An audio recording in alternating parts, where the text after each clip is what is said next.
जय श्री कृष्ण। स्वागत है आप सभी का मेरे YouTube चैनल पर।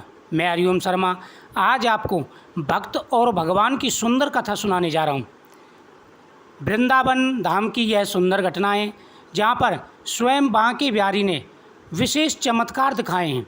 अनेकों प्रकार की ऐसी सच्ची घटनाएं आज भी घटित होती हैं, पहले भी घटित होती थी जब भगवान भक्त के लिए स्वयं वृंदावन में आते हैं। एक बार की बात है, वृंदावन में एक संत रहा करते थे। उनका नाम था कल्याण। वे बांके बिहारी जी के परम भक्त थे। एक बार उनके पास एक सेठ आया। अब था तो सेठ, लेकिन कुछ समय से उसका व्यापार ठीक से नहीं चल रहा था। यानी वृंदावन में कल्याण नाम के एक संत रहते थे। वह बांके बिहारी के परम भक्त थे। दिन रात श्री राधा कृष्णाय नमः, श्री राधा कृष्णाय नमः, इस प्रकार से वह भगवान की मंत्रों का जाप किया करते थे। एक बार एक सेठ उनके पास आए। वह तो थे सेठ, लेकिन इस समय उनका व्यापार ठीक नहीं चल रहा था। उसको व्यापार में बहुत बड़ा नुकसान हो रहा था। सेठ उन संत के पास गया और उनको अपनी सारी व्यथा सुनाई और कहा, महाराज, मेरे व्यापार में कुछ दिनों से काफ़ी नुकसान हो रहा है, आप कोई उपाय बताइए। संत ने कहा, सेठ जी, अगर मैं ऐसा कोई उपाय जानता तो आपको अवश्य बता देता, लेकिन मैं ऐसी कोई विद्या नहीं जानता जिससे मैं आपके व्यापार को ठीक कर सकूं। ये मेरे बस में नहीं है। हमारा तो एक ही सहारा है, बांके बिहारी। हम तो दिन रात उन्हीं की भक्ति में लगे रहते हैं। मैं कोई ऐसा उपाय नहीं जानता जिससे मैं आपके व्यापार को उठा सकूं, आपके पास भरपूर धन ला सकूं। मैं तो अपने बांके बिहारी की भक्ति करता हूं। इतनी ही बात हो पाई थी कि बिहारी जी के मंदिर खुलने का समय हो गया। संत सेठ जी को बिहारी जी के मंदिर में ले गया और अपने हाथ को बिहारी जी की ओर करते हुए सेठ जी यूँ बोले, आपको जो कुछ भी मांगना है, सो कुछ भी कहना है, इनसे कह दीजिए। यानी संत सेठ को ले गए और जाकर के सेठ से बोले, देखो सामने बिहारी जी हैं, अगर आपको कोई शिकायत है, कुछ कहना है तो मेरे बांके बिहारी जी से कह दीजिए। ये सबकी मनोकामनाओं को पूर्ण कर देते हैं। सेठ जी ने बिहारी जी से प्रार्थना की। 2-4 दिन वृंदावन में रुके और फिर चले गए। कुछ समय बाद सेठ जी का सारा व्यापार धीरे धीरे ठीक हो गया। अब सेठ जी समय समय पर बिहारी जी के दर्शन करने वृंदावन आने लगे।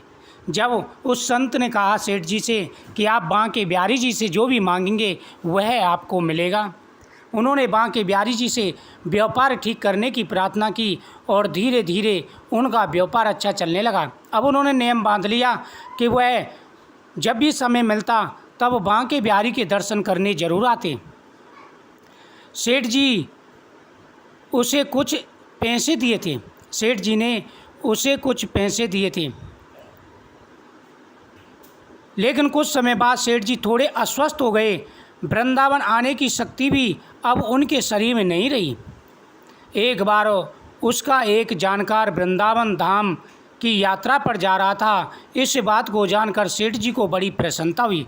यानी सेठ जी समय समय पर वृंदावन आते थे, लेकिन कुछ समय से उनकी तबीयत ठीक नहीं रही और वह वृंदावन नहीं आ पाए। तो उनको पता चला कि उनका कोई जानकार वृंदावन धाम जा रहा है। सेठ जी ने उसे कुछ पैसे दिए, 750 रुपये, और कहा कि ये धन तू बिहारी जी की सेवा में लगा देना और उनको पोशाक धारण करवा देना।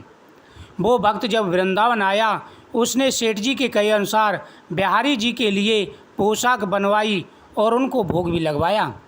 लेकिन इन सब व्यवस्था में धन थोड़ा ज़्यादा खर्च हो गया।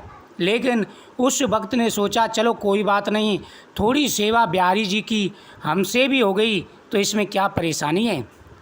अब इधर मंदिर बंद हुआ। बिहारी जी रात को सेठ जी के स्वप्न में पहुंच गए।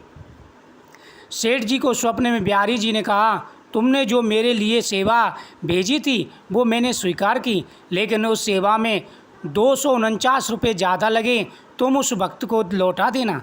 भगवान ने स्वयं भक्त के यानी उस सेठ के स्वप्न में आकर के कहा कि तुमने जो 750 रुपये मेरी सेवा के लिए भेजे थे, मैंने वो स्वीकार कर ली, लेकिन जिसने सेवा की उसके 250 रुपये ज़्यादा लग गए हैं, इसलिए तुम उसे वापस कर देना।